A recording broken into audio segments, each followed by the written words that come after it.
ఇవాళ గ్రామ పంచాయతీలైనా నగర పంచాయతీలైనా ఏ అభివృద్ధి పైసలైనా ఇవాళ నిస్వార్థంగా ప్రతిదీ ఖర్చు పెడుతున్న ప్రభుత్వము బీజేపీ పార్టీ కాబట్టి దయచేసి మీరందరూ ఆలోచన చేసి నరేంద్ర మోడీ గారి నాయకత్వాన్ని బలపరచాలని నేను విజ్ఞప్తి చేస్తున్నా. మెదకు ఎంపీగా ఈ పార్టీ ఏ అభ్యర్థిని పెట్టినా కమలం పువ్వు గుర్తుకు మాత్రమే ఓటేసి గెలిపించాలి.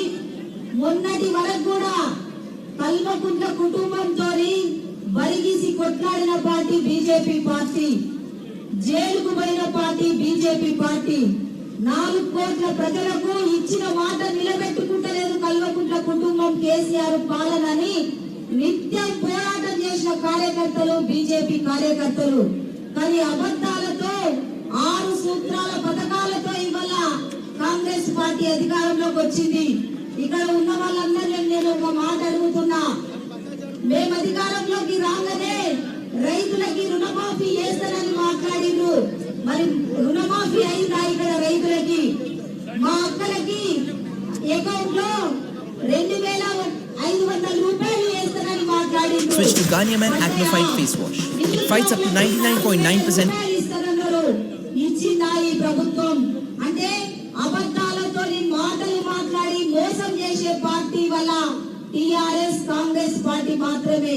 కానీ నిక్కచ్చిగా నిజాయితీగా ధర్మంగా పాలన చేసే పార్టీ అది బీజేపీ పార్టీ, అది నరేంద్ర మోడీ గారి నాయకత్వంలో నడుస్తుంది. కాబట్టి మేము నిజాయితీగా ధర్మంగా పార్టీ.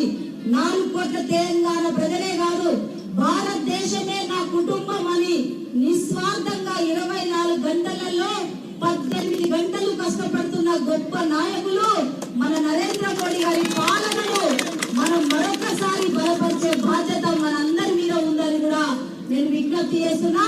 కుటుంబం లేదు, స్వార్థం లేదు.